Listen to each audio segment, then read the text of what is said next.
I think we say this every year, but I believe that week 2 is my favorite slate of the year outside of like Thanksgiving and stuff like that for NFL DFS because we got a little bit of info, a little bit of data to lean on. We're not totally projecting what these guys will do from a workload perspective, but it's also not enough data to prohibit ourselves from over or underreacting. And that to me, I think is a good spot where paying attention gives you a big leg up. And that's what we got here for this week in week number 2 for NFL DFS. We're going to break down this entire slate, let you know where we are seeing value over at FanDuel.com and outline our favorite plays for the week 2 main slate. Welcome on into the Heat Check Fantasy Podcast. That's right here on the FanDuel Podcast Network and FanDuel Research. My name is Jim Sonis. I am a managing editor of digital media for FanDuel Research, joined here as always by Brandon Gdula. He is a senior managing editor for FanDuel Research. And Brandon, we are on to week number 2.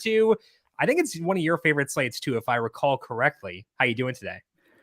Yeah, week 1 definitely wasn't my favorite, but yeah, I like week 2. We get that week of data to dig through. We're always digging through sort of the detailed usage, downfield targets, red zone work, not just reacting to the touchdowns. If anything, I'm always trying to I have a column in my spreadsheet for players who scored last week. Mm-hmm. We've talked about this in our trend section in the past, or I think I find it interesting, but players who score one week to the next, trying to make sure that we're not chasing that because historically they score at a lower rate or the same long-term rate. So that said, it's one of those weeks where we have a lot of info. A lot more info than we had with week 1. Mm-hmm. Not everything's sticky, but a lot of it kind of is, depending on per route numbers, per carry numbers. Like that stuff adds up quicker than per game numbers. So right. Yeah, I like it. Get to kind of filter my, what happened with how I'm seeing things and how everyone else is seeing things. So it's really interesting. But week 2 is always, I think, where we do some of our deepest analysis and deepest thinking. Hopefully best analysis and best thinking too, but no promises on that part. We're going to talk about some of the stickiness stuff Brandon discussed in the trend section later on, outlining which data we should care most about from week 1 when trying to project week 2, whether we should care about what happened in week 1 as far as overall offenses, and much more to outline this slate. But first, a reminder to make sure you're subscribed to the numberFire Daily Fantasy Podcast feed wherever you get your podcasts. The solo shot for MLB DFS is still cooking every weekday with Tom Vecchio, providing his insights on that day's MLB DFS slate. That is up on the numberFire Daily Fantasy Podcast feed, along with the FanDuel YouTube page and FanDuel TV Plus. You can also get UFC podcasts for select cards via Austin Swaim, all right here in this exact same feed. Twice weekly NFL shows, week recap on Monday, preview on Thursday. As mentioned, we are on FanDuel TV Plus now. You can find that by going to FanDuel.com/watch or downloading FanDuel TV Plus, an Apple Fire, Amazon Fire, Apple TV, and Roku devices. You can watch Up and Adams there live by logging into your FanDuel account. You can watch the covering the spread. You can watch Primetime Tom, where Tom Vecchio breaks down each Thursday night game, all over on FanDuel TV Plus. We also do have a free play. Once again, this week, in case you missed the announcement last week, we're running free plays to celebrate the birth, of FanDuel Research. I don't know the right verb there. We're going to go with birth. It's not verb, but noun. The birth of FanDuel Research. Stop smiling, editor. Senior managing editor, sorry. The birth of FanDuel Research. I'm just going to lean into it. To celebrate the birth of FanDuel Research, we have a free play every week over on FanDuel Research for all of you glorious listeners. So go to FanDuel.com/research. There is a post there with a link to this week's free play to get yourself entered and get yourself some free cash. Get ready for the NFL season with incredible offers from FanDuel, America's #1 sportsbook. Right now, new customers can bet $5, get $200 in bonus bets guaranteed. Plus, all customers, yes, you, dear listener, who bet $5 will get $100 off NFL Sunday Ticket from YouTube and YouTube TV. Now is the best time to join FanDuel. The app is easy to use. You can bet on everything from spreads to player props and more. FanDuel, official partner of the NFL. Must be 21 plus and present in select states. FanDuel is offering online sports wagering in Kansas under an agreement with Kansas Star Casino LLC. First online real money wager only. $10 first deposit required. Bonus issued as non-withdrawable bonus bets that expire 7 days after receipt. Restrictions apply. See terms at sportsbook.fanduel.com. Gambling problem? Call 1-800-GAMBLER or visit fanduel.com/RG in Colorado, Iowa, Michigan, New Jersey, Ohio, Pennsylvania, Illinois, Tennessee, and Virginia. Call 1-800-NEXT-STEP or text NEXT STEP to 53342 in Arizona. 1-888-789-7777 or visit ccpg.org Connecticut. 1-800-9-WITH-IT in Indiana. 1-800-522-4700. Visit ksgamblinghelp.com in Kansas. 1-877-770-STOP in Louisiana. Visit mdgamblinghelp.org in Maryland. 1-800-GAMBLER.net in West Virginia. Call 1-800-522-4700 in Wyoming. Hope is here. Visit gamblinghelplinema.org or call 800-327-5050 for 24/7 support in Massachusetts. Call 1-877-8-HOPE-NY or text HOPE-NY in New York. NFL Sunday ticket offer ends 9/18/23. That is Monday, just to clarify. Ends Monday. No refunds, terms and embargoes apply. $100 off NFL Sunday ticket, not YouTube TV. YouTube TV base plan required to watch YouTube TV. Redemption requires a Google account and current form of payment. Commercial use is excluded. Let's dive in now to this week number 2 main slate by talking about our slate overview here, Brandon, for week 2. When you look at this main slate for week 2, what is the key thing that stands out for you? Trying to figure out how to balance a lot of what we would call low-end running backs with salaries in like the mid to low 6,000s. And how they stack up compared to the higher salaried backs. And you can't really talk about a lineup or roster construction without all the pieces going together. But, you know, the running back specifically kind of saw some interesting usage. And it's sort of just the general trend where, you know, anyone who's listened to us for a long time knows that, you know, we used to just prioritize high salaried backs because they were the guys with 85+% snap rates, tons of workload. Like their workload just was untouchable compared to like the other sort of backs and committees. But we don't really have a lot of that. Christian McCaffrey, I think, deserves like some attention of his own. But the salary of 9,500 makes it really hard to do a lot of different stuff. And with the potential, I guess I'll say, the potential of Travis Kelce and Mark Andrews on this slate, I might need some salary for tight ends, big name quarterbacks at high salaries on the slate. So I think the thing for me is really figuring out which of the running backs at, I'll call it non-elite salaries, I can trust, because there's a big risk of having like 6+ names down there that I just cycle through. And, you know, there's nothing inherently wrong if you just want to play a lot of different names and get exposure to a lot of different players, but taking stands is really important for tournament building purposes. And if you're playing everyone, you're not really playing anyone. So I think for me, everything boils down to which of those low salaried backs I can trust. Yeah, and I think that your thought process ties into my key thing for this slate too, which is the high salary tight ends. And it's because I think we do have some availability as far as the lower salaried backs, but also there's no Justin Jefferson on the slate. There's no Tyreek Hill, no Jalen Waddle, no AJ Brown. We're missing a lot of key guys at receiver on this slate. So if we think we have salary savings we can get at running back, and we don't need to, you know, have the FOMO with Jefferson and Hill, it does allow us to get to the tight end. So it's assessing, are they worth it? Are they healthy enough to be worth it with Kelce and with Andrews? My hope is they are, because I think my ideal approach for this slate would be to get to them, given that they're both in games I like. They're both tremendous from a usage perspective. So I would really like to get there. But and to me, it doesn't, for once, doesn't come down to, do I have the value? I think I've got the value. It comes down to, are they worth prioritizing after you consider the health? And again, my hope there is that the answer winds up being yes. I just don't know if that's necessarily a guarantee based on where things are at right now. But again, I think the low salary backs are kind of tie into that pretty well. I feel better with Kelce because even though the Chiefs lost, I don't think they're going to, I think they kind of made their decision that they're not going to rush him back. Right. If they didn't make him play in the opener. And it sounds like he pushed to play, which to me implies that like he wasn't that far away. Yeah, and that was an earlier game on Thursday, so talking extra rest already in week 2, but that was one of those situations where it got some, maybe if that game was on Sunday, he would have been able to play.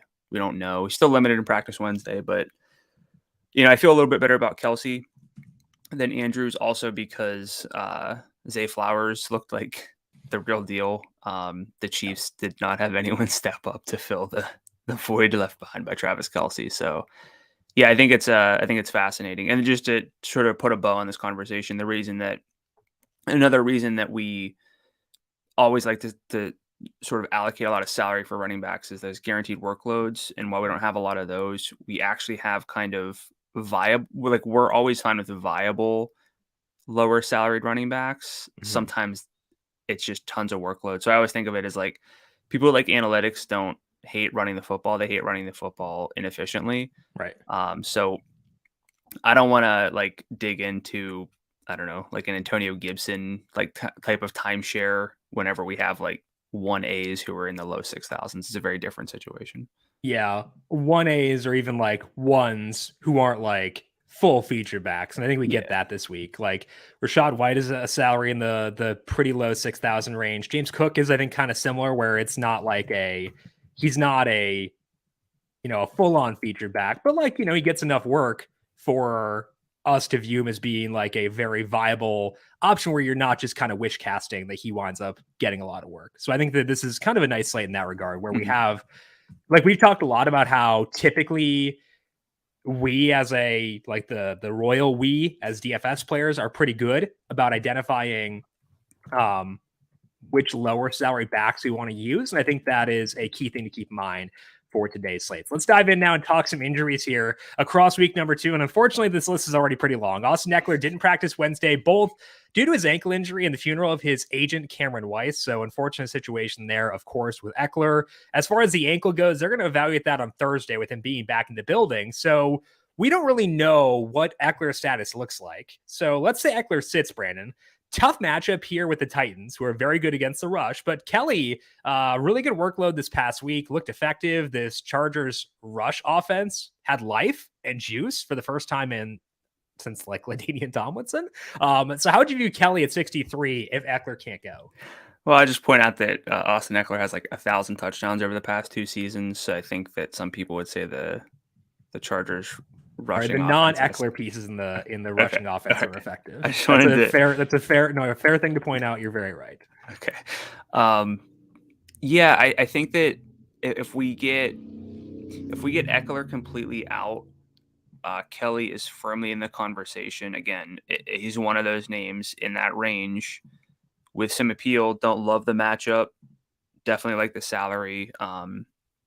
He had like a 31% first half snap rate. Mm-hmm. But if there's no Eckler, obviously he's going to be the go-to guy. I think the bigger question for me, because I think there's nothing you're going to convince me of that he's a substantially better play than any like a certain other names down there, is if we get Eckler, are we prioritizing him again? Because I think the matchup allows us to be a bit more laissez-faire with it. Just because like it's a really tough spot. Tennessee's defense is, I would say, among the best in football, which is why I'd be hesitant with Eckler. But that wouldn't scare me that much with Kelly. Like should I admit this? But I used Jamal Williams last week against the Titans. Oops, mistake there on my part. Maybe I shouldn't admit that. Anyway, I did. But Kelly's salary is 63. So for him, it's one thing. Yeah. For Eckler, when you're fighting with Christian McCaffrey from a salary perspective, that's a bit different. So I would say I might wind up having a couple game stacks this game. Maybe I wind up getting to Eckler there. But as far as Kelly, I think that he's probably the guy I would go to and feel pretty good about it if we don't get Eckler. Who are you running it back with for the Titans? So DeAndre Hopkins is banged up. If you look one down in the injury sheet, DeAndre Hopkins did not practice on Thursday. Wrong button there, Jim. DeAndre Hopkins did not practice on Thursday because of an ankle injury. They're facing the Chargers. The defense looked pretty leaky in week 1, but was that Chargers defense or was that Tyreek Hill to a Tagovailoa? I haven't seen concern on Hopkins yet, so let's assume he plays. Any interest for you on Hopkins? And then if Hopkins can't go, any interest in Treylon Burks or Chiga Okonkwo here? I don't mind the salary of 7,100. Hopkins was definitely the guy. 39% target share. So there were two receivers or two pass catchers in general who had over a 40% target share. Both rookies, coincidentally. But as we all expected. Yeah. Hopkins, the 13 targets, tons of air yards. No real issues with that. If he's out, though, I think we're probably going to get like a Chiefs sort of situation where nobody necessarily benefits from it. Nick Westbrook-Akine was second on the team in targets with 7. Burks was coming off an injury, though. Yeah. So, I feel like he'd probably actually, I just think I'd go with Okonkwo, honestly. Just because. Go ahead. Good. Yeah. Good. I think that he's a tight end, and if I can get a tight end who is decently likely to earn targets in a bad game or in an okay game, I feel like I would go Okonkwo. No, I think Chiga Okonkwo is a tight end as well. That is a statement of fact. But no, Treylon Burks, 92% route rate last week. You can make the case that he can get work back in. I feel like it's one of those where you might have 3, because for me, I think Westbrook-Akine would be I know you don't like him. He's a RGHBAB. Rather get hit by a bus. RGHBAB. He is like the poster boy for it. 54 salary. Sorry, no, the poster boy is James Conner. Poster boy is 2023 James Conner. Poster boy is 2022 Dameon Pierce. So Westbrook-Akine and Treylon Burks salary both 5,400. I would go with. I just don't like. It's one of those where I feel like it's a salary-based play, and I'm playing someone because of the salary, not because I necessarily want to play them. And I might have to though. So I need value somewhere, and it's not a bad game. That's why I'm at least taking a look at them. Let's talk about the Chiefs. Travis Kelce got in a limited practice on Wednesday with his knee injury. Reportedly wanted to play last week, but was not allowed to do so. We'll talk about that game in the bookmaking section. Christian Watson and Aaron Jones both missed practice on Wednesday. Jones picked up a hamstring injury in week number 1, scoring on a long, beautiful touchdown. Watson sat that game out due to his hamstring injury. Kind of discouraging, I would say, that he didn't practice Wednesday, because it sounded like reports were that he might be able to go this week. But typically, if a guy misses a game, doesn't practice Wednesday, that's not the best sign. If Jones can't go, I don't want to speak for you, but I feel like I'd feel pretty firm in saying we'd both be on A.J. Dillon then. But what about the pass catchers, potentially, if Watson can't go again? Yeah, I'm kind of an A.J. Dillon guy. But yeah, his salary's always pretty elevated or reactionary. 7,000. I'd get there in this matchup, although this matchup probably is going to have 50 total pass attempts. Potentially. About 25 from each team. The pass catchers, though, Luke Musgrave, really interesting role, but nobody. It's. I don't want to just call everyone the Chiefs now, but everyone got a slice. Do they only have Musgrave had better than a 65% route rate. If they don't have Mahomes, they're not the Chiefs, because I'm willing to deal with frustration with the Chiefs. If it's a different team, they're not the Chiefs. I'm not going to bother with them. So then they're the historical Colts of recent years. No, they're the Patriots. The Patriots are the new, what's the point? Why am I wasting my time with this team?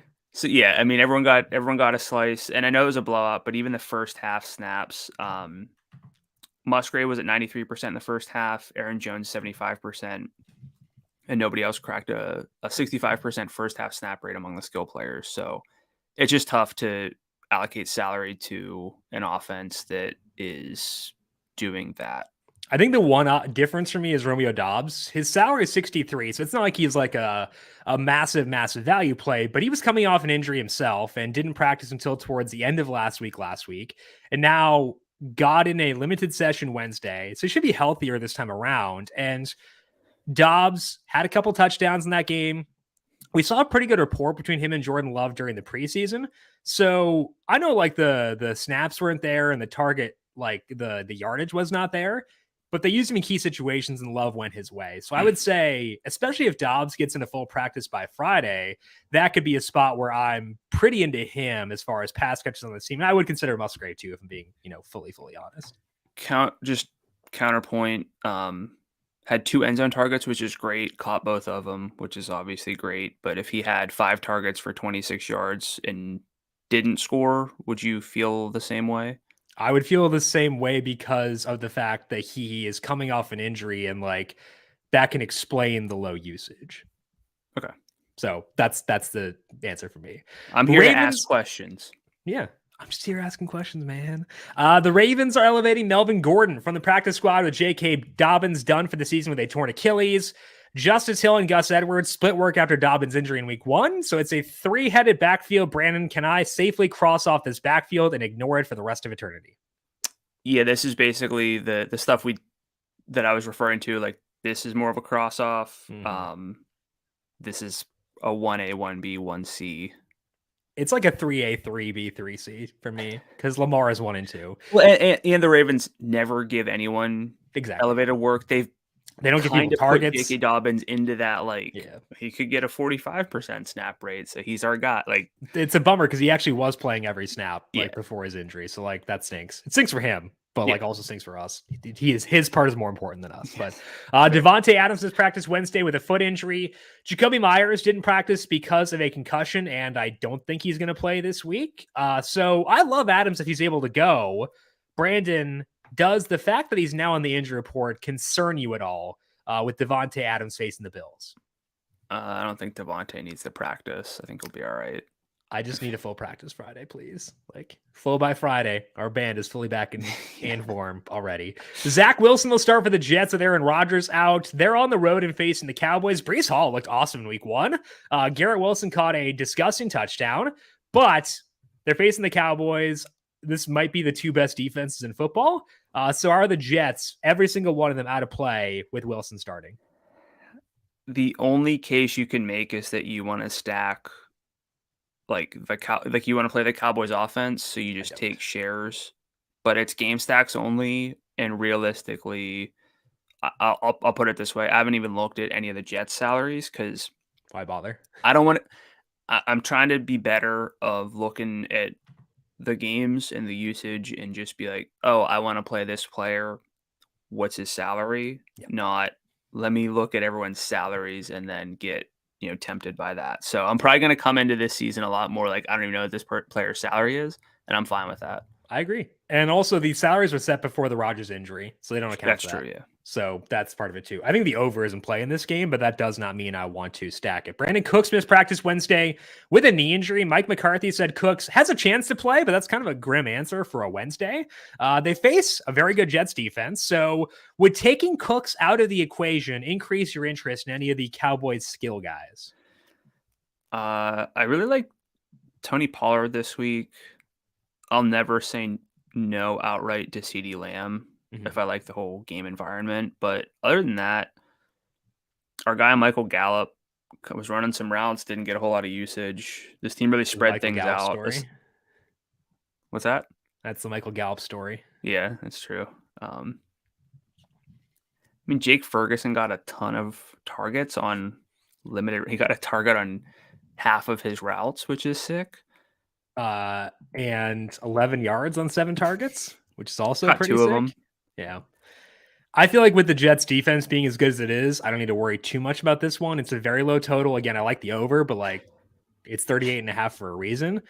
I think that Pollard's the one guy I'm okay with. And honestly, even with Pollard, if I'm at 8,000, I know it's a big gap between 8,000 and 95, but I'd rather just try to find a way to get to McCaffrey instead of going for Pollard there. Yeah, I will probably use Pollard most likely, but I'll chalk this one up to the Jets, I guess I don't know what I'll chalk this up to, but next gen stats, their catch rate over expectation numbers had every Cowboy at least double digits below expectation, other than CeeDee Lamb, who was a plus 20.6. Well, So they were up 40 before they got in the yeah, field, so they weren't really trying too hard, I don't think, at yeah. that point. But yeah, it's a weird team. Jerry Jeudy sounds like he is on track to play this week. Nobody really separated in that offense without him last week. Like even Cortland Sutton, he caught a touchdown, but like so.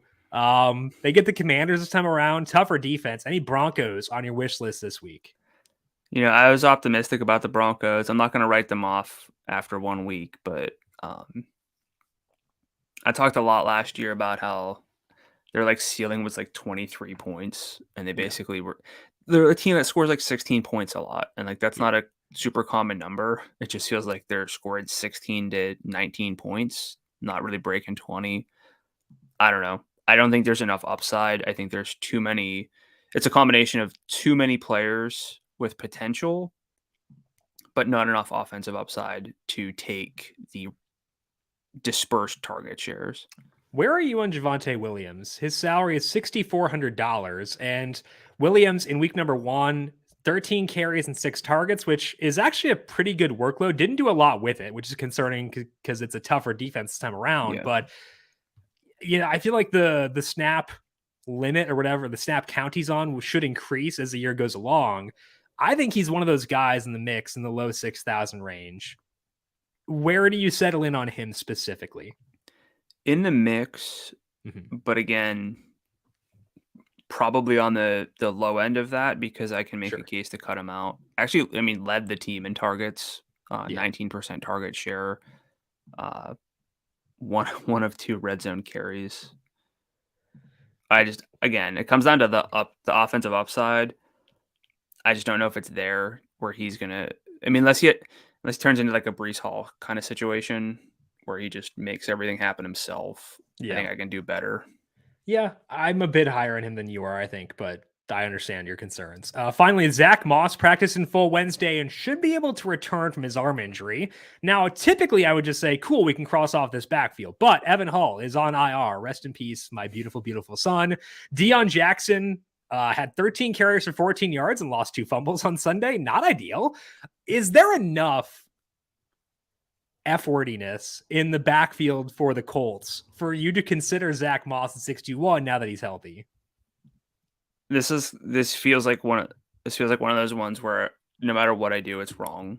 Like I'm like, there's not a chance I'm playing Zach Moss, and then has like a 95% snap rate and scores twice, or I talk myself into it and he's just splitting work with anyone who can. So I don't know. Again, it comes down to the offensive upside here. I think we just have better potential options in this range that I don't want to guess. Yeah. That's something we talk about a lot on our RIP to the joint recap show. But just me talking to myself for 54 minutes. we went a little longer than I was like, oh, it'll be half an hour, and it's 54 minutes later. Oops. We typically talk about not guessing. Yeah. In DFS, like you can guess in season long if you need like replacements, but you don't have to guess in DFS. That's the whole point. Yeah. Especially this week when there are guys in the low 6,000 range where you're not guessing. Yeah.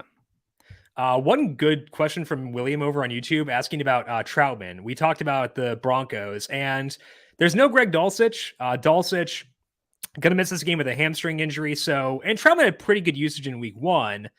My concern is that will he consolidate any targets given that Jeudy is likely back, and Troutman is kind of, he's like a different position effectively than Dulcich. So I think it's a good question. Troutman's salary is $4,600. So it's a decent question to be like, should we be on Troutman here? I think I like other low salary tight ends more. Brandon, any interest for you in Troutman given how bad that position is? So it's bad outside of potentially 2 guys. And I think, if you're playing Adam Troutman, you're betting against Travis Kelce and Mark Andrews having a big game. We'll have more information, obviously, by Sunday, what their status is. As of right now, I think you could do a lot worse than Troutman. 71% snap rate, 56% route rate, as kind of expected. He's going to do some pass blocking. 3.1 yard ADOT, average depth of target. I don't think there's a lot of juice on his targets, so you're kind of banking on like a 5 or 6 target, 45-yard touchdown game, Which can get it done at tight end, but which can get it, yeah, as we're going to talk about here in a little bit, based on week one, and not even just the results, but like week one underlying data at the position, pretty bad. So mhm. I don't hate it. I don't hate it either. I think it's a fair It's a question good to call ask at out. least. Yeah. Okay, let's move into the bookmaker section here and talk about games that stand out from a bookmaking perspective for week number 2, with the first one being the Jags and the Chiefs. The Chiefs are in Jacksonville. Total here is 51.5. Chiefs are favored by 3.5, but the money line had been inching towards the Jags, and then this morning went back towards Kansas City. Travis Kelce got into limited practice on Wednesday, so looks like he is trending toward playing. I am far more into this game than I was into Dolphins Chargers last week from an overall like game environment perspective. The problem is I have less of an idea of where the ball is going, specifically on one side in this game, than I did in that game. So Brandon, what's your read here on Chiefs and Jaguars? Yeah, like it a lot. You can kind of look at a Chiefs offense two ways. One being, well, there's not enough. We don't know enough about where the ball is going to get there, or well, we know the ball is going to Travis Kelce if he's healthy, and that makes it a lot simpler. I'm a little bit more on the latter there, where like if Kelsey's healthy, I'll get there. I'm not going to take any swipes at other Chiefs receivers. That was such a shared offense. Even the route numbers are they're low, they're dispersed. I'm not going to get there. I guess potentially we talk about Pacheco, but I'm never. I like his talent. I think he's a fun runner, but overall, I typically am low on him for DFS because the single game upside is pretty limited. Yeah. But I mean, Mahomes Kelce stacks are very viable with the amount of value we have at running back. So that's where I am with the Chiefs. What about you? Yeah, I think that I want to ask you, like, let's assume Kelce is like good to go, like Yeah. confirmed good. How big of a priority is he for you? He's big. Yeah, I agree. That's where I settle in, and like it just makes stacking this game a lot easier because I can go with a Lawrence, Ridley, Kelce stack and make that work based on the value we have at running back for this week. And I think like if you give me one single entry dart, that might be the build I go with is Lawrence, Ridley, Kelce, because the projected target shares for those guys are very good. I think Trevor Lawrence as a quarterback is very good. His salary is good at 78. So I don't think this. So like we talk a lot about how at times my process is hit the combos of a game stack, Lawrence, Ridley, Sky Moore, Lawrence, Ridley, Kadarius Toney, whatever it may be. I think this one might just be I have a template and then I build around that template and just kind of go bananas with that and hope that it hits. And if it doesn't, then whatever. I wasn't going to be able to predict Rashee Rice suddenly seeing a ton of snaps, even though he played well on Thursday. So I feel like for me, this is a bit of a different game stack where I just build around the core guys I know will get work and then find value elsewhere. So Pacheco's salary is only 5,700. Would you play him in game stacks? Mm-hmm. I think so. Would you play him out of game stacks? Probably not. Yeah. Like 4 targets. Pacheco or Jahmyr Gibbs? It should be Pacheco. I mean, get the reports on Gibbs are that he's going to play more. Yeah. But I don't know if that means he's going to overtake anything. Pacheco's already in that 1A position. Yeah. He got the 4 targets despite not starting that game, despite the fact CEH mixed in a pretty decent amount. Like, I think that there are reasons to like Pacheco for game stacks. Yeah. But I don't know if I'll get beyond that just because like he's close enough to Rachaad White, other guys where, I kind of rather would just not deal with it. I think in stacks I'm there. Other than that, probably not. Yeah. Because I need this game to be the game with all of the points. Mm-hmm. I think the one receiver on the Chiefs I'm willing to use is Marquez Valdez-Scantling, just because I can feel most secure that he'll actually play. I hate MVS. I know, that's why I'm laughing. He was a firm RGHBAB player last year, but he only had 2 targets in week 1. But like of the guys, he is the least likely to just not exist. Yeah. 28 routes. Oh my gosh. He had 28, Sky Moore 23, nobody else more than 15. We know that he can get downfield work. So yeah, we haven't talked about this yet this year, I don't think, to this degree. But for me, downfield targets are at least 10 yards downfield. But 2 targets means more whenever they're downfield targets. Just on average, you got to kind of account for that. His ADOT was over 22 yards. Like it's wrong to think it only takes 1 catch for someone. If he gets like 3 or 4 downfield targets, he could get to like 70 yards and a touchdown. Right. You want a little bit more than that, but 85 and 2 is like the threshold. Like I need to be able to get to either 85 yards or 2 touchdowns, but I feel like MVS can get me 85. That's why I'm okay with him. All right, so who's down here? Nakua or MVS? Nakua, despite the matchup. Like outside of game stacks. In game stacks, I'm fine with MVS, but outside of game stacks, Nakua. Gallup, assuming Cooks is out. MVS. Okay. I feel weird that I can answer this so quickly. Like, am I too firm in this for a Thursday? But no. Are you using Kadarius Toney or Sky Moore?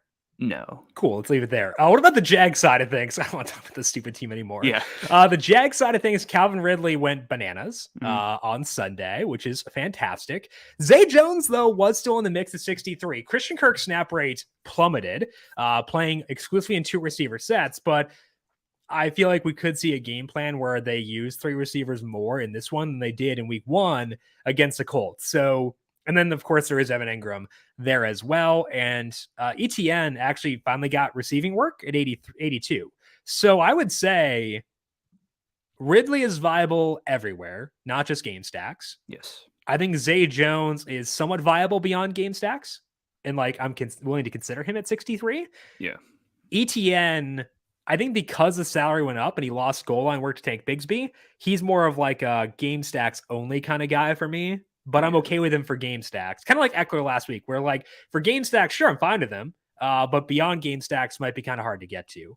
What's your read on the Jag side of things? Love Lawrence. For ETN, I think it's right where it's game stacks because you do kind of need things to go right for him. Tank didn't have the best start, let's just say. Yeah. But was still involved, which I think is very, very telling. Yeah. That salary, there's really no room for error for ETN. Correct. Ridley, 34% target share. Love that. I think with Kirk, that's too much of a guess. Yeah. That it's going to improve. That's probably a good example. I think you could do worse than playing someone who at least had a 60, I think it was a 61% snap rate. 65% of the routes. Like you could do worse than plugging that player in a high scoring game. Sure. But you kind of want that more at $5,400 than $6,000 though, I think. Yeah. I would say that for sure. And then Ingram, he's kind of in that in between where he could get you 15. I mean, 15 is kind of a rare threshold for a tight end, which is crazy to say, but he's got that ability. He's athletic enough. He's involved enough, but yeah, I think that I agree with you on pretty much all those. So it's a good game. I think you want to be selective. You don't need to steal the phrase of Rich Rebar of Sharp Football. You don't want to get too high on the ancillary jabronis on this team. And I am trying hard not to do that. MVS is that, but I'm probably going to be there anyway. Let's move now to the second game here, which is the Seahawks at the Lions. And this one has been all over the map as far as bookmaking for this week. Total was 49.5, went down to 47, went back up to 47.5. The Lions were favored by 5.5, then 4.5, or no, it was 4.5, then 5.5, now back down to 4.5 once again. I think the movement there has been because of Seattle's offensive line. They put Abe Lucas on IR, and I don't think that Charles Cross is going to play either. And even accounting for that, downgrading their offense for this, I still think the over is very much in play in this game. I took it when it was 47. Actually, I think I got 46 and a half. Either way, I think that it's still a pretty high scoring game despite that. So looking at this game, will you get to either quarterback in this one, or is it all about the skill players for the Lions and the Seahawks? I don't think it's I think it's a 0 QB game for me. Yeah. I think there's enough upside, even with Jalen Hurts off the main slate. We have Josh Allen, Patrick Mahomes, Trevor Lawrence, Lamar Jackson, Joe Burrow. Like, these guys have big ceilings. And the problem is some of the guys with big ceilings are directly above Jared Goff in salary. Like Burrow's 74 and then Lamar is 76. I think that if you told me that those guys were above 8,000 and Goff was 73, it'd be a different story, but that's not the case. Yeah, I'm trying to get better at not only forcing the obvious high ceiling quarterbacks, but I've done research into it. If you don't run, you got to throw a lot of yards and a lot of touchdowns in a single week to sort of make up for, or you're betting against like big games from other guys, which is always a viable way to look at it too. But you need like 350 yards and 4 touchdowns if you don't run to be a perfect line of quarterback, which could happen, but unless Allen and Mahomes really struggle, right. But even then, you could have Jackson pop up, you could have Burrow pop up, Herbert could pop up. I think there are enough guys where you need a lot of guys to fail to make that work. Yeah, so basically taking a pure pocket passer is a bet against the rushing quarterbacks every time you do it. That's kind of what you're doing. Exactly. And yes, there's salary differences. I understand that, but 35 points from a QB at 9,000 is going to outdo 21 from someone at 72. Yeah. So with, Tyreek Hill, perfect example. We talk about mistake erasers. Like that's what Travis Kelce can do relative to the position. Yeah. Like, this stuff matters. So again, it's not that we never consider these players. I'm trying to be better. But for me, I think it's a 0 QB game in particular. I think the Detroit running backs are probably the hardest thing to figure out in terms of where I the first thing I think about when I think about this game. Yeah. David Montgomery had a great role in week 1. Sounds like they want to get Jahmyr Gibbs more involved and not, I think the quote was basically not wanting to overwhelm the rookies, but we don't know what that means in terms of how big that role will change. So the salaries are low for both of them. When you have 2 running backs, you kind of don't have one. I'm open to both. I like Gibbs. He looked really good whenever he got the ball, whenever he was on the field. It might be a while until he really breaks out and takes over, but it seems like they like David Montgomery too. So, what are your thoughts on these running backs for Detroit? I'm willing to use either, and we'll probably have both my player pool at some point. Neither will be a core play. So like, I think both are very in play for game stacks, and I might wind up having some of both of them outside of game stacks too, just because like I think it's such a good game. And the fact that like Montgomery is going to get 20, he got 21 carries last week, no targets, which is annoying, but his salary is 63. We expect a decent amount of points out of this team. So that's valuable. And then with Gibbs, like you said, when he was on the field, he was like a focal point of the offense. Like he was in motion. This is an exaggeration, but like I think he played 19 snaps.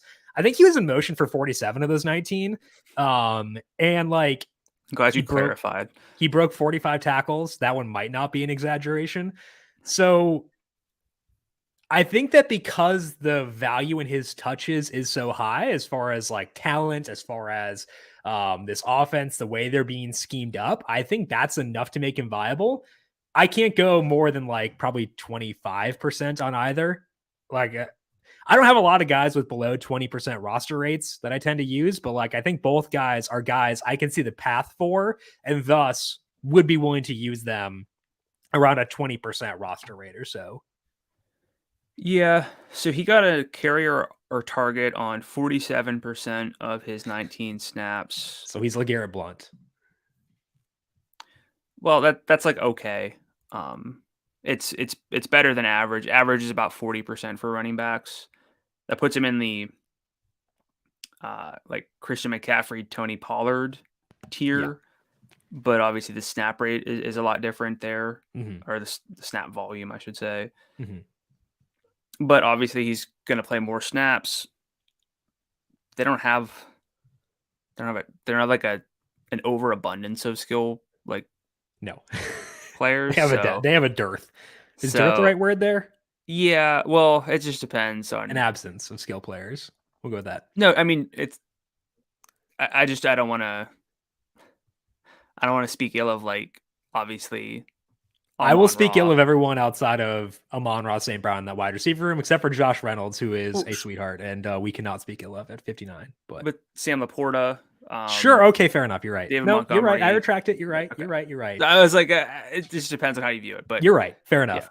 Let's talk about those pass catchers. Amon-Ra St. Brown is 81. Reynolds, 89. I refuse to use Marvin Jones because I don't hate myself. And Sam Laporta is 51. How are you viewing the pass catchers in this game? This on this side, at least. Would play Amon Ra as much as I can, Where do you view but him relative to Ridley outside of game stacks? well, I was gonna say, but I prefer Ridley. I prefer Chase. Maybe I prefer. I don't know. Um, I should prefer Jamar Chase and Stephon Diggs. Mm-hmm. So like I love Amon Ra, but I think he's fourth out of the top four in I'd put him salary. above Diggs personally, but that's like I have a weakness for being too low on Stephon, like I know. criminally He had a low. great. He was like the guy. Uh-huh. So I think that kind of encapsulates it. I Sure, like it, but it's probably more for game stacks than sure. singling him out. And Laporta, I think, is a really strong tight end play if you're not playing one of the elite guys. Any interest in Josh Reynolds or no? Um, I think game stacks specifically. Last week, Reynolds had 7 overall targets and 3 deep targets, and Marvin Jones is dust. Reynolds, actually, whenever he's played with Goff, like he's gotten work. Like he had that weird stint with the Titans, got released, then came to the Rams and like almost immediately got work. So like I think he has a decent rapport with Goff. 59 is high. Like he should be 52 or 54, 53. But I'm like okay with filtering him in for game stacks. He would not be like the focal point of a game stack. Like it'd be, oh, I've got Laporta in there. I can toss Reynolds into if I want to save extra. I should stop scrolling up and down while I have my screen share. This is ADHD. But I think he's at least fine. What about the Seattle side? Starting with the pass catchers, DK Metcalf had a touchdown in week number 1. Not a ton of yardage, but also Seattle never had the football in week 1, so I don't want to overweigh that. Tyler Lockett missed time in week 1 because he was being evaluated for a head injury, but he passed through protocol and came back. So we talked about Lockett last week. Loving him. I think he's the same salary at 65 or at least close to it as he was last week. I'm going to go right back, despite the fact it did not work out. I think part of it was the injury, part of it was play volume. So to me, Lockett at 65 is one of the best 6,000 range wide receivers this week, outside of like Debo at 69. Where are you on Metcalf and Lockett? Yeah, Metcalf at that salary, he's getting close to the top 4. Mm-hmm. I gotta prefer the top 4. Find another way to get some extra salary to get up to Diggs or Amon Ra most realistically. In terms of salary, because I don't want to say like I can just find 700 to get to Jamar Chase whenever I want. But yeah, Lockett, 2 end zone targets, 2 downfield targets, 1 red zone target. This offense really flows through those 2. We know that Jackson Smith and Njigba is going to get more involved, but I think for now we can at least feel good. Lockett's salary, I believe, was 68 last week because I was in on him pretty solidly. But yeah, for that salary, we know Tyler Lockett has that single game upside of 85 yards easily. He's got some yardage upside, but multi-touchdown upside with his end zone work. So feel pretty good about Lockett. I think he's the easiest player to pair and sort of, I guess, the easiest player to justify for the Seattle side. I think he's the easiest player to justify in this game beyond game stacks. Do you agree with that? I would say Amon Ra, but considering salary and where I Right. want to spend salary, then lock it. Okay. Let's talk here about Kenneth Walker III. He was not super efficient last week, but got 5 targets. And I really don't. I kind of thought that I could enter this game and be like, okay, I don't need to worry about Kenneth Walker III because Zach Charbonnet is there. But Charbonnet, 24% snap rate, Walker, 65%. And again, Walker got 5 targets, which is kind of weird, honestly. It's a high number. I feel like I should be higher on Walker than I am. Where do you settle in on him? I'm always low on Walker too. Not the best efficiency metrics last year. 5 targets on 13 rounds, not super sustainable. I think it's game stacks only. I hate to keep saying that, but Right. a lot of players are game stack dependent. Very few players have such good roles and output that they are just core plays. And for me, basically, if you're not like a core play where I'm going out of my way to play you, I'm almost exclusively looking to play game stacks. So Yeah. I'm going to have to think long and hard about him. I would say he's the one I'm having the toughest time with in this game, even more so than the Detroit running backs, because like I feel like I'm okay with just being fine with them. Walker, I'm thinking maybe I'm a bit too low on based on, again, specifically the 5 targets last week. That's pretty encouraging.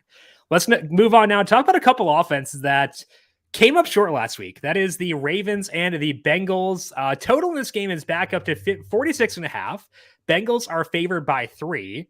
So neither offense was great last week, but we know they could get into a shootout because we've seen it with them before. And also, the Ravens missing a lot of pieces in their secondary, missing also pieces along their offensive line, which is a downgrade for them. But what's your level of concern with stacking this game given what we saw last week? not very high. So you're just good to go? Yeah. Do we think so? We talk about this with golf sometimes, but do we think these two offenses are just bad now? I'm worried about Joe Burrow's calf. Seems like it did impact him in week 1, where he came back from that calf injury, and like it wasn't a great situation. Like he didn't look super mobile, didn't look like he could push off as well. So like some concern there, and then some concern with the offensive line in Baltimore, given that like when I like give a hierarchy of importance along the offensive line, it's left tackle 1 and center 2, and those are their 2 linemen who are hurt. So I still want to stack this game, and I still like Jackson and Burrow. But those 2 things are, if I'm listing out like paths to destruction, those are the first 2 things, and probably the only 2 things I think about. But the salaries are all accounted for that, I think, to me. Accurate. Aside from Jamar Very Chase. Fair. Very fair. So Lamar at 76, fantastic salary. Burrow 74. I think we're going to differ on this, but I have Lamar higher. I'm considering. I'm flip flopping a lot on that, honestly. The reason I have Burrow higher is because of the offensive line injuries for Baltimore. Sure. But I'm reconsidering it because of Burrow's calf. So I could go either way with that, I think. Mixon 72. I think if I'm again game stacks there, I'd consider that.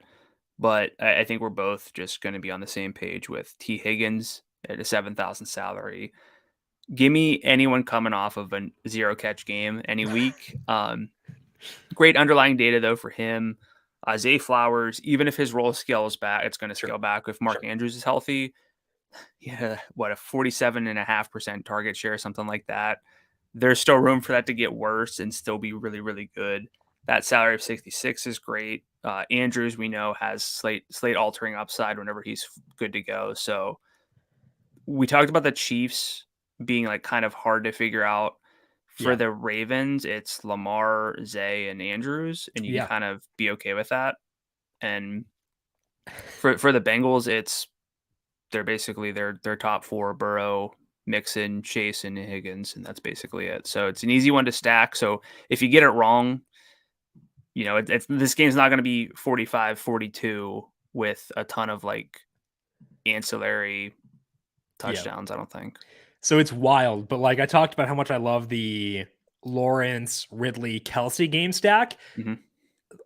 Lamar, Higgins, Andrews is actually just a cheaper version of that, and that feels nuts. That was 59 something left per player. This one's 62.33 left per player if I do those 3. So like, do we like this game more than Chiefs Chiefs, Jaguars, once you consider salaries and target, what's condensation? Target. Oh god, Concentration. yes. I've got brain fog from COVID still, so we're trying. I'm gonna blame it on that, not the fact that I don't know words. We'll go with that. I would say that I still prefer the Chiefs game, Chiefs Jags, due to the fact that it's more likely to be a high scoring game. Agreed. I always get nervous about divisional games. Sure. Should have been more nervous last week for Apparently. Cincinnati, Same. but and it's the thing. I was like, nah, it's week one, it's fine. But Joe Burrow. yeah, They're fine. So I'd say they're close. I think the real question is, do you prefer this game or the Lions game for stacking? Well, this is a 2 quarterback game. Right. I like T more than I like everyone except for Lockett. Mm-hmm. So I think it's probably, this is 2A, that one's 2B. Sure. But I also can stack both in the same lineup because the positions that I like most don't overlap a lot. Like I can go with some running backs in the Lions Seahawks game, and I can go with pass catchers and quarterbacks in this one. So I think just loading up on both is pretty attractive too.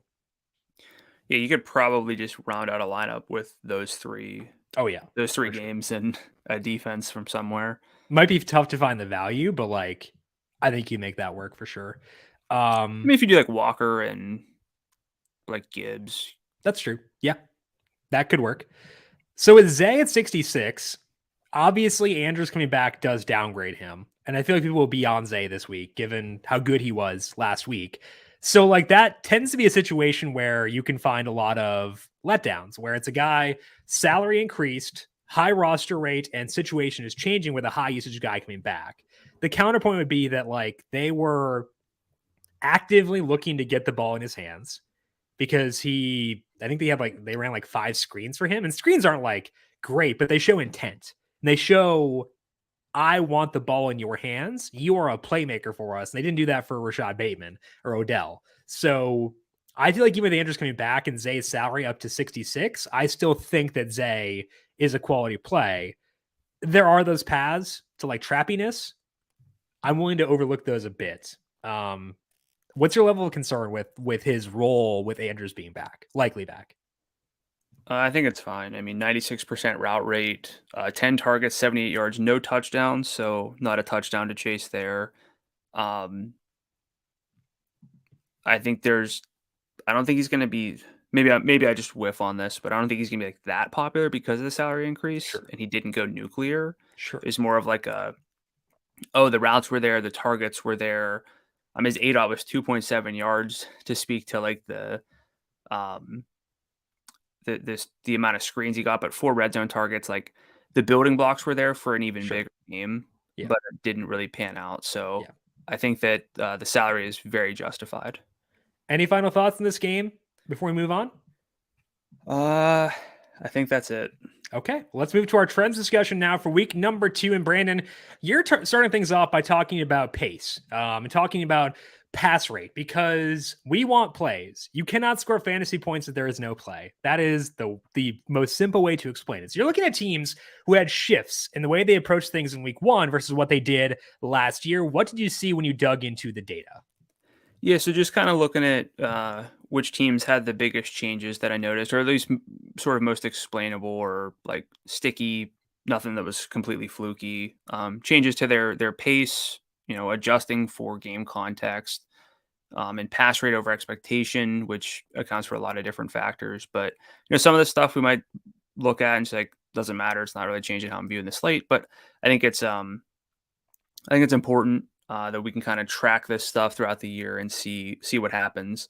As far as some of the positive trends, that I would say the Colts had a really good pace in week 1, which you love to see once you account for game context. Their pass rate over expectation was just plus 0.6%. So basically 2 expectation, but a little bit above it, which is a lot better than I would have expected. And again, these numbers aim to adjust for game context. So it's not that they were trailing at the end of the game, all that kind of stuff. Like that's why raw pass rate is a little bit flawed at this point.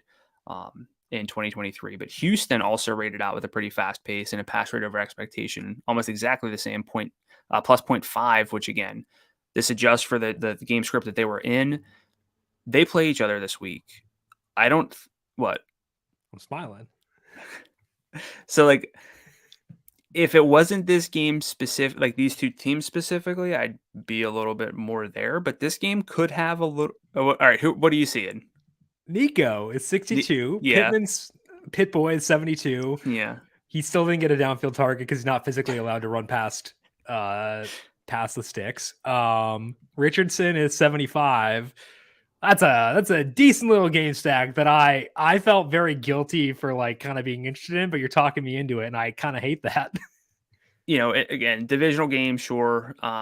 Good conditions though, obviously. So it's noteworthy. I think these two teams specifically are going to be, if they play sort of to expectation, even with these rookie passers in terms of pass rate, if they play pretty quickly, don't just go run heavy, try to milk the clock. It's going to be better for the opposite teams in a lot of situations. But when they play each other, this one could be fun. So Could be a trash fest in a good way. Yeah. Chicago got, so you can kind of view this one either way, but Chicago got blown out, raised their pass rate over expectation from minus 14% last year to minus 4.3% this year. So Progress. They were better, but I guess it's a plus, but they're never going to be really pass heavy. So anyone again, that's not a game that we're looking at. Chicago and Tampa Bay, at least I'm not very much. I guess Rashad White, but I think Chris Godwin's justifiable at 63, just from like I'm not going to say floor, but decent opportunity there. But as far as like DJ Moore goes, I wasn't there for season long. Seems like I was low on him, and I historically have been high on DJ Moore. But I think this team is just probably going to be them moving forward, no matter what. The Titans increased their pass rate over expectation a lot with DeAndre Hopkins in the mix, which is, I think, relevant. Almost minus 11 points last year to a plus 2.4 this year. Pass rate over expectation is not super sticky from just week one, but it is logical that this team would at least throw it more and could put DeAndre Hopkins in the mix whenever he's fully good to go. As far as some of the negatives or a little more head scratching things that I saw, I would say the Chargers fall into that. They were quick, but not like as fast as I thought with Kellen Moore. Their pass rate over expectation. I think that's because they face the Dolphins. Vic Fangio like kind of gives you a middle finger and says, "Run on me," and then the Chargers did effectively. So I think that was based on matchup, and the matchup is entirely different this week. So does that mean you're in on the Chargers passing offense, especially with Eckler banged up? I respect the Titans defense a lot. Okay, so yeah, Mike Williams at 67 is probably good, I would think. But like, I'm not going to Herbert just because I respect this defense a lot. So your ideal situation here is that the Chargers throw it more than expectation, but don't do a whole lot with it. Correct. And then their salaries go down 100%. And absolutely. Hopefully they're on the main slate for week 3. We haven't looked that far ahead, but yeah, that's what I hope for. Okay. Yes, thank you. Cincinnati, pretty run heavy. Conditions weren't great, but once you account for that game and the fact that again, this accounts for the fact they were trailing, so it's what were they expected to throw at? They were minus 4.3%, which is the same as the Bears in week 1. Just kind of funny that number worked out. Gives credence to the fact that maybe Joe Burrow is not 100%. Detroit, their pass rate over expectation was minus 7 percentage points in their win. I almost said percents. Got the Steiner math in my head. But they really fed David Montgomery. You could also make the case that was their game plan to keep the ball away from the Chiefs, but something to monitor at least, especially whenever, you love Jared Goff. I don't mind Jared Goff, but whenever it comes to like stackability and playing Jared Goff in DFS, you kind of want that volume to be a little bit more elevated. And also if they're going to be able to run the ball and kind of keep things away, then that makes it bad for the opponents. But just to put a bow on this one. Fastest games this week based on week 1 pace. Indy at Houston. Jim's favorite game of the week, apparently. Chicago at Tampa Bay, which I'm not doing anything with really outside of minimal, like some Rashad White, maybe Chris Godwin. Seattle, Detroit, and Kansas City, Jacksonville. So that's very nice to see some of those games that we talked about in the bookmaker section jump out. But anything stand out to you? I guess we kind of went over it a little bit more during the trend than we typically do, but anything jump out? I'll have mini stacks of Indy Houston. Mm-hmm. I hate Michael Pittman using him in DFS because he doesn't get deep targets, but he did 11 overall targets in part because of the thing you mentioned where they did throw a bit more than you thought they would. He's indoors facing a defense that I respect in Houston, but also likely missing Jalen Petrie, who's a very good player in their secondary. So maybe that helps him. And then Nico Collins to bring back. Nico looked really good in week 1. I thought Stroud looked good throwing to him too. So I think that's fine for mini stacks. I do like Rashad White. I do like Chris Godwin enough. And I do like Mike Evans 71. No interest for you in Evans 71? I wouldn't say no interest, but we're getting up there in salary. I think for me to want to play Mike Evans, I got to bring it back. Which Bears players are you bringing it back with? I mean, I would just go DJ Moore. Like, he was out there and like he's talented. He's 61, so whatever. But I feel like I'm okay going just with a standalone play. Honestly. Any Justin Fields? Nope. Okay. If it burns me, it burns me. Oh well. All right, let's dive into my first trend, talking about the offenses that fell flat in week 1, the good offenses. And we got a lot of teams that are good offenses that did not do well in week number 1. So I wanted to see what happened last year and see how teams performed when they struggled out the gate. And I'm going to do this via my model, which shows how each team underperformed, how much they underperformed relative to expectation based on the opposing match. Now, it's flawed because it does have perfect knowledge of which defenses were good, which we don't have right now, but I think it helps. We kind of generally know which defenses are good. Last year in week 1, 9 teams were at least 0.2 expected points per dropback below expectation in early down passing efficiency. Looking at that because we care more about passing efficiency, and early down numbers aren't as spiky as late down efficiency numbers.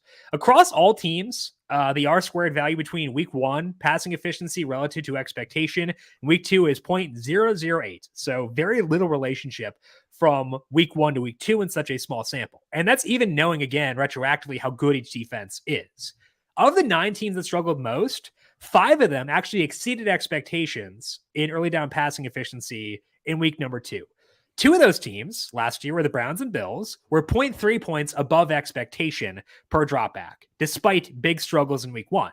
So overall stickiness of week 1 numbers is not very high, and teams that struggled most can bounce back. Even when they struggled pretty mightily in week 1, they can bounce back in a big way in week 2.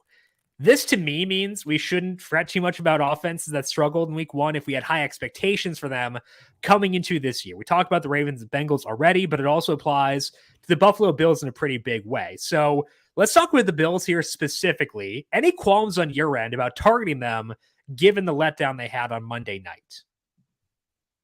No, I think so. Like sometimes, for us, we're talking so much about the data that we don't think about like the emotions of things. But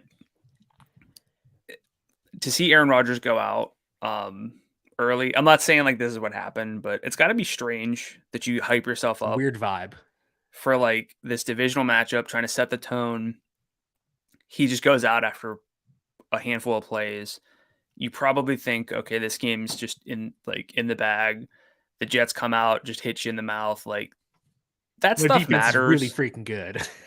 like that stuff, it matters. And it's hard to account for and just be like, oh, well, these numbers relative to expectation or whatever. But that's, again, I think that's got to be a strange thing. I would be astonished if the Bills come out and struggle against the Raiders this week. I know that the Raiders stifled the elite Denver Broncos offense, but I think Josh Allen is, look, we got value at running back.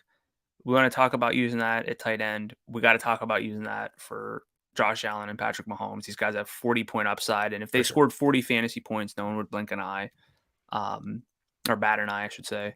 Yeah.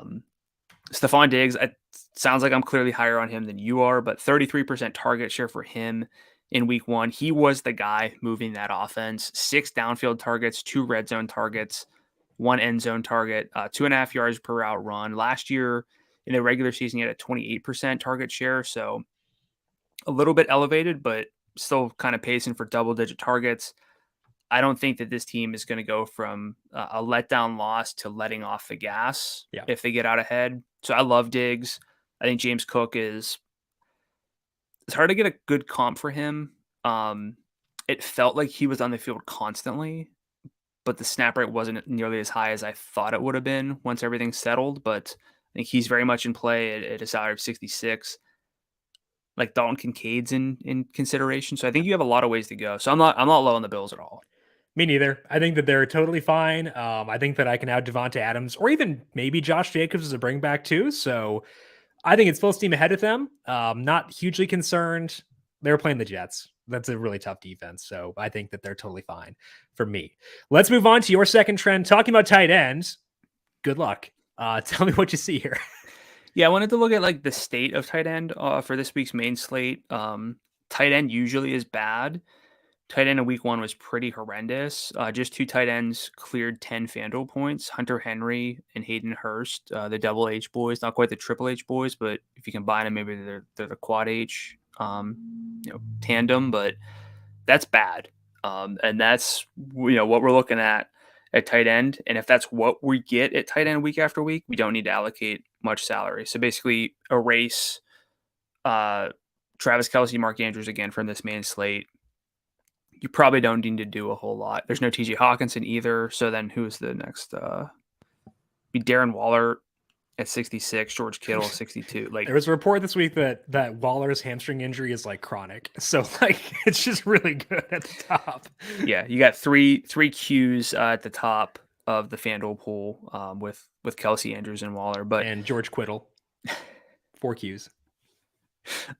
So look, if that's what we're getting at tight end, you can save salary. You don't need to kind of get there, but it's the upside of the elite guys that might feel forgotten already because of what we got in week 1.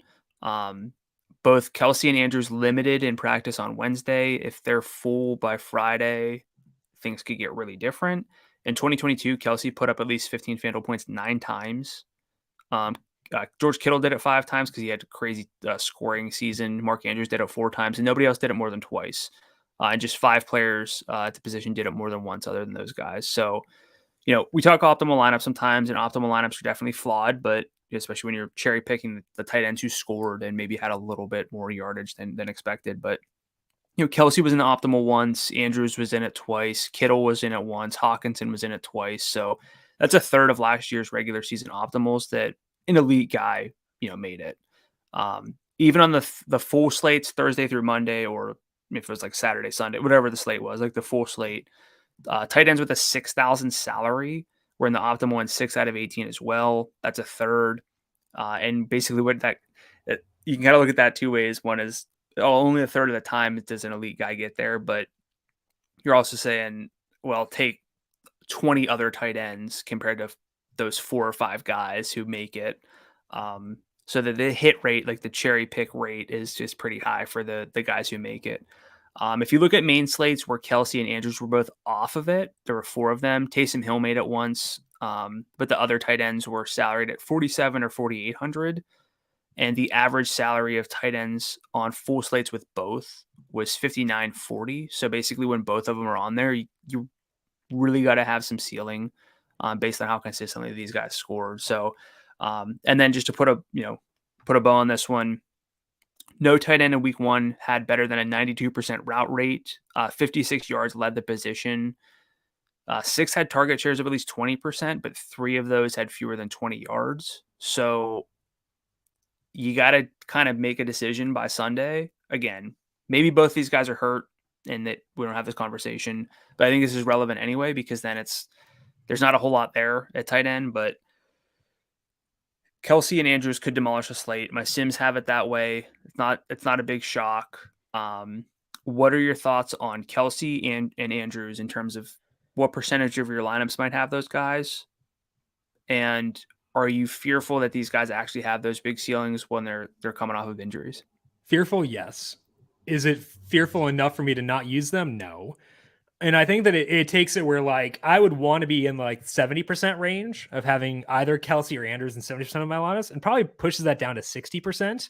And the other 40% to me, I'm going to live in this range towards the bottom. Dalton Kincaid at 52.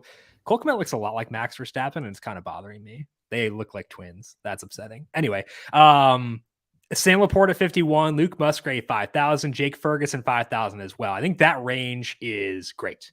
And if there's no Hopkins, Okonkwo at 47 as well. So I either want to spend up to get the elite guys or spend down for guys whose role could be better than we think. Like specifically those three rookies, I think are kind of the main guys there. But trusting rookie tight ends has always gone pretty well for us. So why would it ever go wrong this time around, right? Yeah. Yeah. Like, so Kelsey and I don't know, take your pick, like Rachaad White or it'll be Kelsey and Rachaad White. I don't know what the combination will be. So yeah. Unless it's Eckler or sorry, McCaffrey. I need to make sure I shovel him. I need to force him into some lineups, honestly, because like his workload is insane and the defense is not threatening. So I need to force him into lineups. Yeah. But Kelsey and Andrews are priorities this week. Let's move to my second trend here and talk about running backs, because we have 1 week of data on most running backs, barring injuries. So it's important to know which of that data matters for backs. So I want to look at the relationship between two pieces of data for running backs between week 1 and week 2.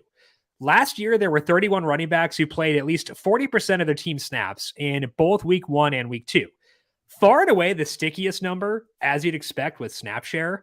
The R squared value from week 1 to week 2 for snap share was 0.25, definitely a very fine number, which means there was a high tie between snap share in week 1 and snap share in week 2. So if the players played snaps in week 1, you'd expect the same in week 2 and vice versa, which is a concern for Jahmyr Gibbs. What could possibly go wrong? Second highest R squared was actually between a player's red zone share. That is the percentage of carries or targets inside the red zone the player received for that team. I think that's probably a bit fluky. I'm not sure that should actually be as sticky as it graded out, but it does mean that if a player lost out on work close to the goal line in week 1, aka Travis Etienne, that should at least be a red flag for week 2. The rest in order were carries being most sticky, followed by targets, and then yards from scrimmage and adjusted opportunities. So I love adjusted opportunities, which is carries plus 2x targets, shows the true value of a player's workload, but it's not all that sticky from week 1 to week 2. So it's important for me to not overutilize that number specifically when deciding which players to lean on here. I also think the yards from scrimmage point matters, because even if a player didn't beast out in week 1, we shouldn't assume they'll struggle in week 2. Of the 5 players in this sample, the 31 players, who topped 100 yards from scrimmage in week 2, only 1 had 77 or more the week before, and 3 of those guys had less than 60. So takeaways here would be that snaps are the stickiest metric to look at. A lack of red zone work in week 1 is at least noteworthy, I would say, and we shouldn't overreact to poor yardage outputs in week 1 when trying to assess week 2, which is me justifying more Rachaad White. So any alterations to how you view the slate or some players based on this intel? No. I mean, it makes sense, but I'm going to list off some. I was debating first half versus just total, but I'll lean total here. Total snap rates for running backs for week 1. The leader was Christian McCaffrey at 85%. He was at 90% in the first half. I don't think we have any qualms with Christian McCaffrey. If anything, like you said, probably a little low on him, because look, if he's going to be the only golfer, I almost did it once before, and if he's going to be the only player, the only running back in the 90% snap range, that means he's a priority, because that gap is massive. But second, James Conner, 83%. Nope. So but Nope. I wanted to say this. I Nope. wanted to say this because you're saying snap rate sticky. You've been muted. Congrats. I've muted your mic. I refuse to hear the rest of your argument.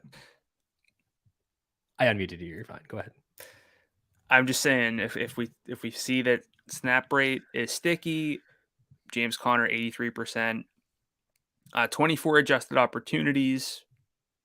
Nothing. Nope. Okay. Not against that defensive line. Hard Josh pass, man. Jacobs, Yes. 80%. Sure. That's I fine. like Jacobs this week in game stacks. Travis Etienne, 80%.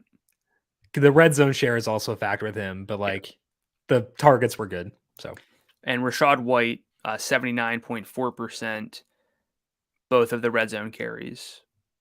I'll cut it off there, but because David Montgomery's next, and we think that'll probably go down based on reports. But sure. So it sounds like we're in on Rachaad White. Yep. Josh Jacobs, salary's what, 75? It's not bad. Yeah. In a possible high scoring game. I like that a lot. Yeah. And we know he'll probably be on the field if they do fall down, because he does get passing game work too. So, yeah. Okay. So basically, does that put at some point we got to try to rank the running backs in the 6,000 range? Is Rachaad White at the top of the list for you? I think he's my favorite running back on the entire slate. Okay. Considering his salary. I think he's standing out to me among all of those names we've been talking about in the 6,000 range. Yeah. Like their rushing offense is abysmal, so he could fail, but everyone could fail. Eat RBs. Weather for this week, nothing. There are no games with winds above 6 miles per hour. So check back for changes in that, but also changes if there winds up being like heavy rain like we saw last week. But otherwise, good to go. Let's dive in now to our positional plays for week number 2 on the FanDuel main slate. Brandon, when you look at quarterback for week number 2, who stands out to you on FanDuel? Yeah, we got a lot of overlap overall, but one name I'm not backing away from is Trevor Lawrence at a salary of 7,800. This game could be really, really good against the Chiefs.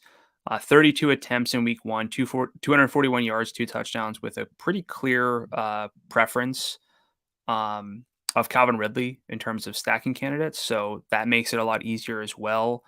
And Lawrence, very athletic, 7 rush attempts. One of those was in the red zone, like that. So really no concerns here.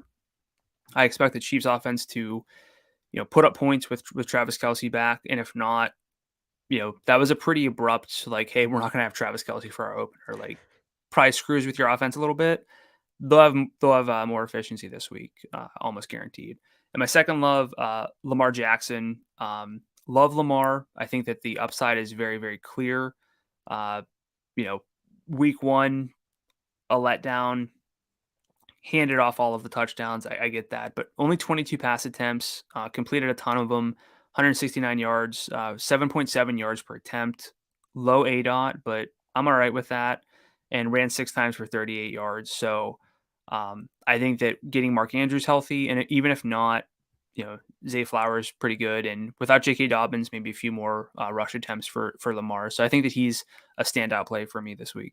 Yeah, only concern for me with Lamar is the offensive line. Everything else lines up pretty well for him. Lawrence is also my top quarterback here because he's a slight home underdog. And if you look at roster rates compared to quarterbacks in perfect lineups, that's a big gap where we are not as willing to use guys who are slight dogs as we should be. It's not a super negative script. They're not like playing catch up the entire game, but they might have thrown a bit more.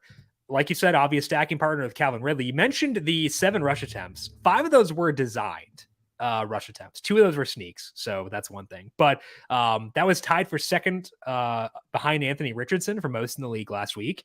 He's $7,800. So increased efficiency, maybe increased rushing propensity. That's pretty sick for Trevor Lawrence. I put Joe Burrow second. I do like Lamar. The offensive line issues are why I put Burrow above him. The calf injury could be a thing. And maybe we'll look back and realize, like, man, I shouldn't have been so high on Joe Burrow early in the season. But the Ravens are missing key pieces inside their secondary. Burrow has obvious stack candidates who got good usage despite the bad output in week number 1. The salary for Burrow is 74, which feels way too low for his upside. So I think Joe Burrow really does grade out well at $7,400. Let's move to running back. Who are you checking out there? So I have 2 higher salaried guys here, which is strange based on the fact that I'm okay with a lot of backs in the 6,000 range or lower. But I think that's telling because I think Rachaad White stands out to me most. But other than that, I'm kind of guessing, and I don't want to get overexposed to too many of those backs down there. But I want to shout out Tony Pollard. I know it's a tough matchup, but the Jets did allow a pretty high rushing success rate in week 1. Pollard had a 64% snap rate in week 1, but 81% in the first half. I think that's going to get a little bit forgotten. We know it was a blowout, but we don't, the extent to which he was actually involved in the first half. Kind of got to dig for 7 red zone carries, so 70% there, 64% route participation, 3 targets. So a lot of building blocks to just Pollard being a great play week in, week out, and we know that he has the ability to do more with his opportunities than a lot of running backs. Second love, Josh Jacobs. He might honestly be higher. Like, he's my number 2 here because we just go by salary, but I should probably really like Jacobs, especially if Myers is out for this week. But $7,500 salary is really reasonable. I know that they're underdogs, but sometimes that's not the worst thing for running backs. I think that can be a little bit overstated based on the research that we've done. 80% snap rate, 19 carries, 5 in the red zone, 71 yards, 3 targets on 14 routes. So a good target per route rate there. And I think that getting access to a full-time back in a good game is never a bad thing, especially for this salary. And my third love, I'm going to go with Jahmyr Gibbs at 58. What's up? No, I like it. Okay. I have him too. So I felt very nervous doing it. So I feel better knowing that you're doing it too. I think logically I should put Isaiah Pacheco in the same tier, if not above him. Sure. However, I think Pacheco sort of maxed out with his workload. He got some extra targets, but they were without Travis Kelce. You could argue that he's due for more because he had entered training camp with it was like shoulder and like a hip injury or something. Like he had 2 injuries that he was fighting with coming through camp. So maybe they ramp him up because of that. But yeah. I mean, that's me playing devil's advocate. So. I think his max snap rate last year was 56%. Was that when he should have won Super Bowl MVP for me? No, that would have been that was week 10. And this year, week 1, 46%. 47%. Yeah. So there is room, but yeah. It's not like he's going from 30% to 70%. Right. But Jahmyr Gibbs, probably still going to be the 1B, but super explosive. We know he can catch passes. 9 routes and 2 targets. Love that. Just honestly looks really good. And we don't do a lot of film scouting, but I did go through all of his snaps on Next Gen Stats last night. He's awesome. And they're basically saying he's going to get more involved. Maybe we get blanked. Maybe we get faked out here and he just doesn't really change his workload. But for the salary, you can kind of embrace it a little bit more this week. I agree. My first love is James Cook. We haven't talked a lot about him, but we talked about the Bills offense and liking them. Cook had a 60% snap rate in week 1, which is not great, but it's also good enough. He had 12 carries and 6 targets in that game, which is very good workload. They're facing the Raiders. They're the 25th ranked rush defense by my model, which includes a prior entering the year and then also data from week number 1. I want exposure to this offense, and James Cook gets me that for a pretty low salary. So I think a lot of things line up well enough where Cook deserves to be firmly in our player pool for this week. Top value, I think, on the entire slate is going to be Rachaad White. His salary this week is $6,200, and White is on an awful rush offense. Like the Bucs were historically bad last year, but does that matter when they're facing the Chicago Bears, who got shredded all of last year and in week number 1 as well? White in week 1, as you mentioned, 79% snap rate. He had 17 carries and 2 targets. His salary, again, $6,200 at home against a pretty rough Bears defense. So White just winds up checking a lot of key boxes for me and fits with my overall roster construction where I want to spend down at running back in order to get access to Travis Kelce, Calvin Ridley guys in those high-scoring games. So to me, once you consider all things, salary, matchup, snap rate, Rachaad White winds up being my favorite play across any position on the main slate. Number 3 for me is going to be Jahmyr Gibbs as well. I do think you could talk about David Montgomery here, so let's just give the case for Monty. At 63, in this exact same game, because you could also see a situation where they keep Gibbs's workload the same, in which case Montgomery is going to be at home, 4.5 point favorite against a non-threatening defense. I think that's enough to make him pretty viable. So I like Montgomery. I like Gibbs. One guy we have not mentioned yet is Kyron Williams. The matchup sucks. It's awful. But he was like a featured back in the first half for the Rams. So I will have shares of Kyron Williams as well at 59. And I think that I might like him more than Pacheco, despite the matchup. Sorry. How confident are you that stays the same, though? Pretty confident because I hate Cam Akers. Okay. And he played well. All right. So, like, if they didn't hate Cam Akers and want to, like, bury him, like, beneath the back of the facility, maybe I'd have less confidence. But, like, I'm pretty confident he's going to keep that role. So maybe I should have put Kyron Williams here. Really bad matchup, but they should at least give Cam Akers the Clyde Edwards-Helaire start. No. And just no. Make everyone fearful.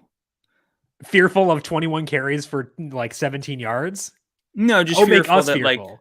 Make us fearful that like you're checking your pulse in like 7 minutes into the first quarter. I mean, you see CEH out there, on Thursday night, and it's like, oh no, did we get it all? Like, did we all get it wrong? Or I was in a restaurant for the beginning of that game, and like my heart sank. It was bad. And he played 14 snaps. I'm gonna make Kyron my official third player pick. Okay. I like Gibbs too, but you talked about him, so we're gonna go with Kyron Williams, my third player pick. Receiver. Oh gosh, Brandon, why are you doing this to me? Do you hate me? I think you do. Go ahead. You really don't like Stephon Diggs. What can I say? Why? What am I missing? I grew up in Minnesota. Maybe that's it. Oh my gosh. And you love Gabe Davis. I bet that. Oh, that's disgusting. Sorry. I'll mute myself. Don't worry. Gotta get rid of all I'm muting myself. You're right. I'll mute myself as punishment. Diggs was absolutely peppered on Monday Night Football. 13 targets, 10 catches, 102 yards, and a touchdown. 33% target share. Almost 45% of the air yards. Both of the red zone targets. His numbers were great last year. I know that they have some other mouths that they can like feed, but Diggs is the guy. His salary is very reasonable, and this game could be pretty good. So I'm not going to overthink it. I'm just getting there. Second love, T. Higgins. $7,000 salary is very good for the underlying workload that he had in week 1. Ran every single route, 17.2 yard ADOT on his 8 targets. Of those 8 targets, 5 were at least 10 yards downfield. He had an end zone target. Third among receivers in air yards after week 1. I know we're not going to be alone in like hyping up the bounce back, but it's going to get better. And then my third love, Puka Nacua. I think that the salary of $5,800 is very reasonable. I think he's going to be a bit popular, but I don't think we need to worry about that because it's not just chasing a big game receiver. His workload was phenomenal. 40% target share, so there's room for that to scale back and still be good.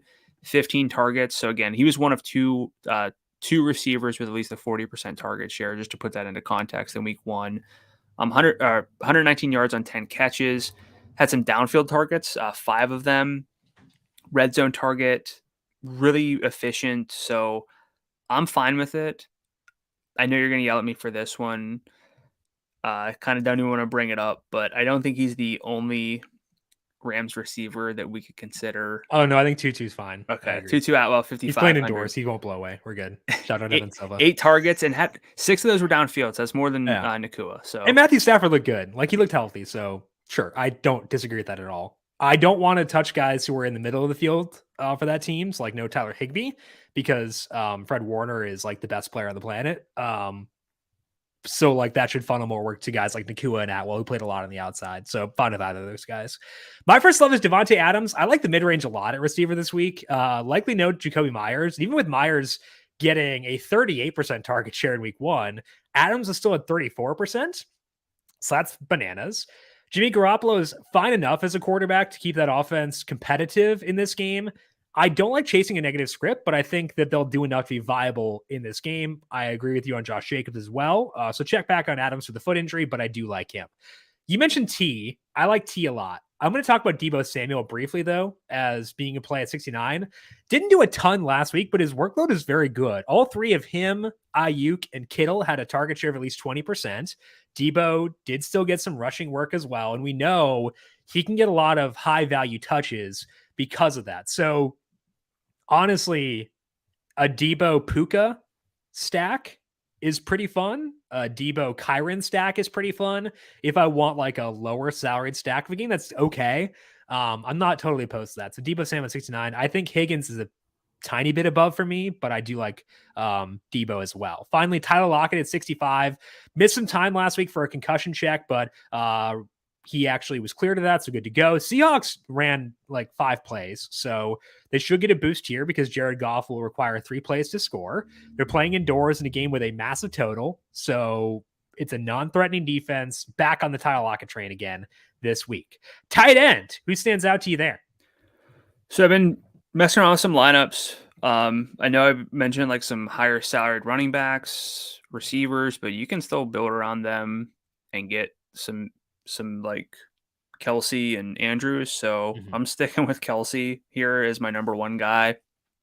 Didn't get to see him in the opener. Honestly, probably don't even need to like lay out the case for Kelsey much more than the fact that he's playing and it's on the main slate. But my simulation model has his odds to get to 15 FanDuel points at 43.7% for this week. Nobody else is close. Mark Andrews, he's at like 35%. And that's because I'm high on Andrews. But yeah, and the Jaguars allowed a pretty high ADOT to tight ends in week 1. So I'm just going to leave it at that. I think there's a lot of other ways you can go at tight end. And I don't love getting exposure to a lot of different tight ends because then you're really banking on hitting the right combo with the rest of your lineups. But Sam Laporta does stand out to me. I like this game well enough. Salary's 5,100. Home favorite with a good implied team total. In that debut for him, 5 targets. We caught all of them. 39 yards, low ADOT, under 4 yards, but 83% snap rate, 61% route rate. Just have him on the field. Again, if you can't play Kelsey and Andrews in every lineup, maybe you're higher on the Kittle than I am. No. Okay. Just making sure. But if I'm not playing one of those two, I'm pretty much I'm living in the 52 for Kincaid or lower. So skipping over that second tier. Same. Because I think the second tier workload is comparable enough to the guys in the low 6,000 range and the high 5,000 range. Rather just go there. I think the thought process for me at tight end is if I'm not using Kelsey or Andrews, I just ask myself, which offenses do I expect to be most in the passing game this week? And like, what I mean from that is if you look back at past perfect lineups, a lot of the tight ends are tied to teammates who are wide receivers. They're tied to teammates who are tight ends. They're tied to opposing wide receivers, opposing quarterbacks, stuff like that. So Laporta makes a lot of sense from that perspective because we like that game. We like Jared Goff as a pocket passer. So we like that like passing offense in general. So I think that he makes a lot of sense. Same thing could be true for Kincaid. He's my second love. We'll talk about Kelsey first, though. Kelsey, I'm fond of Mark Andrews as well. I think last week showed how much volume Kelsey should get when he's healthy. There aren't a lot of high salaried receivers in this slate. There's enough value at running backs. It's a perfect setup where I can get to Kelsey without having as high of an opportunity cost as we typically have. So it's the best week to use Kelsey and Andrews we've had in a long time, I think. My second love is Kincaid, as mentioned. I do like Sam Laporta and I do like Luke Musgrave a lot this week, but I think Kincaid's offense is best by a hair over Laporta's. Kincaid had a good role in week 1. He ran around on 32 of 46 dropbacks. Didn't have a lot of target depth, but gets a much better matchup this week, especially if Chandler Jones does not go once again for the Raiders. Should be able to keep Josh Allen inside the pocket. So I want to get to, like you said, either Kelsey or Andrews or one of the lower salaried rookies for this week because all three of Musgrave, Kincaid, and Laporta had very good roles in week 1. Defense, where are you going there? I'm going with the Bucks. 4,100 is their salary against the Bears. I like the matchup against the Bears. Last week it worked out. 4 sacks, a pick 6, again, giving up to the Packers. I don't want to say stack them with Rachaad White because the running back defense stack's a bit overrated. Sure. But the salaries work out, and the majority of FanDuel points come from sacks and turnovers. So going against Justin Fields is not the worst matchup there. I agree with that. I have Houston because their salary is low at 34. Now they're underdogs by a point in this game, but like you said, it's a high pace game, and pace is good because it leads to more play volume, and you can't get sacks, turnovers without plays. Again, logical, but true. They are slight favorites in my model against the Colts this week. I bet their money line earlier on at plus 106. They're facing a rookie quarterback who completed a lot of passes, but still didn't have great efficiency metrics last week. So for $3,400, I think that they're actually really, really fun. I will have stacks of that game too, but like that's not mutually exclusive. So I think that the Bucks grade out pretty well. Like you mentioned, I don't mind. I don't mind them. Don't mind taking shots at the Lions because of the Seahawks offensive line issues. I think that could be kind of interesting. So a lot of mid-range and lower tier defenses who grade out pretty well for this week. Any final thoughts for you, Brandon, before we close up shop for week number 2? I was just looking through the slate again, and there's a couple games that could be really bleak. Green Bay, Atlanta, totals, yeah. Washington, Denver, maybe even Chargers, Titans. Just a lot of games without much to go off of. But on the flip side, a lot of games that have, well, the one name I don't think we even mentioned that is appealing to me is Saquon Barkley. Yeah. Fair. Salary's 88. Great first half snap rate last week of 86%.